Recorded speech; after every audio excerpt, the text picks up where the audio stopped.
வணக்கம் நண்பர்களே. இந்த பதிவு யாருக்குன்னு கேட்டால் இந்த அண்ணாவுக்காக தான் இந்த பதிவு நான் போடுறேன். இவர் இந்தியாவில் ஒரு எம்எல்ஏ. இருந்தாலும் இவரை பற்றி பேசிக்கிட்டே வாரீங்க, தவறான கருத்தை முன்வைக்கிறீங்க. ஒரு நம்பர் ஒன்று அவர் பிழைய சொல்லிட்டார். 4000 என்னமோ சொல்லியிருக்காரு. அதை நீங்கள் யாரும் உங்கள் வாயிலேருந்து ஒரு தவறான வார்த்தை வராதா விமர்சிக்கிறீங்க. இப்படி விமர்சனங்கள் வைக்காதீங்க. தயவு செய்து விமர்சிக்காதீங்க ஒரு மனுஷனை. அவங்க இது ஃபர்ஸ்ட் தடவையாக வந்திருக்கிறாங்க, சட்டசபைக்குள்ளே போயிருக்காங்க. அவங்க ஒரு பதட்டம். எவ்வளோ தான் தைரியமான ஒரு ஆளாக இருந்தாலும் நிறைய பேர்த்து முன்னுக்கு நம்ம அதை எடுத்து அவங்களுடைய நிதி அமைச்சர் இவர் இந்த விஷயத்தை சொல்கிறது ஒரு பதட்டமான நிலையில் ஒரு சின்ன ஒரு விஷயத்தை சொல்லிட்டாரு. அதை அட்லீஸ்ட் இந்த நடிகைமார் கூட இவரை போட்டு ட்ரோல் பண்ணி ஏன் இப்படி ஒரு மனுஷரை விமர்சிக்கிறீங்க? நீங்கள் யாருமே பிள்ளை செய்யாதவங்களா? நீங்களாம் 100க்கு 100 உண்மையானவங்களா?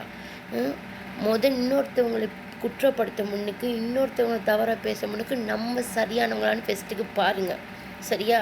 இந்த அண்ணா ஒரு தவறிட்டார். என்கிட்ட பதட்டம், இவ்வளோ பேர் பார்த்துக்கிட்டு இருக்காங்களே, அவரோட சூழ்நிலை என்னன்னு அன்றைக்கி அவருக்கு மட்டும்தான் தெரியும். இவ்வளோ பேர்த்து முன்னுக்கு நம்ம இதை வாசிக்கும் போது. ஆனால் அவர் சொன்ன கருத்தை கொஞ்சம் பாருங்கள், என்னென்ன முன் வச்சுருக்காங்க அதை பாருங்கள். ஒரு மனுஷரை தவறாக பேசி அவங்கள வேதனைப்படுத்தாதீங்க. அவங்க ஃபர்ஸ்ட் டைம் சட்டசபைக்குள்ளே வந்திருக்கிறாங்க. சரி, அதனால் இப்படி பேசாதீங்க. கொஞ்ச நாளாகவே இது ரொம்ப வைரலாக போய்கிட்டு இருக்கு. இந்த வீடியோ நான் பார்த்துக்கிட்டு தான் இருக்கிறேன். இந்த விஜய் அண்ணாவை குற்றம் சொல்கிறது, அவங்களோட எம்எல்ஏ மாரை குற்றம் சொல்கிறது, ஏன் இப்படி குற்றப்படுத்திக்கிட்டே இருக்கிறீங்க?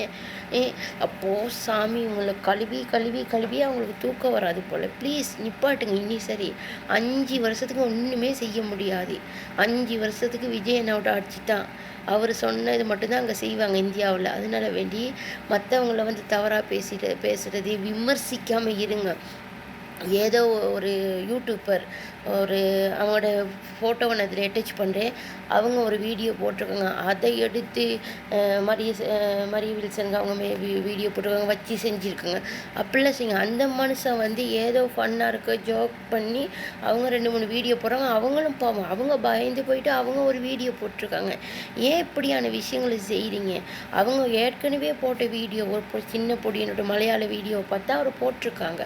பத்தாவதுக்கு இவரை வேறு ஜாயின் பண்ணி இந்த அமைச்சரோட சம்மந்தப்படுத்தி அவங்க போட்டிருக்காங்கன்னு சொல்லி அவங்களோட வீடியோவை போட்டுக்கிட்டு ஒவ்வொரு கதையும் கதைக்காதீங்க. ப்ளீஸ், மற்றவங்கள விமர்சிக்காதீங்க.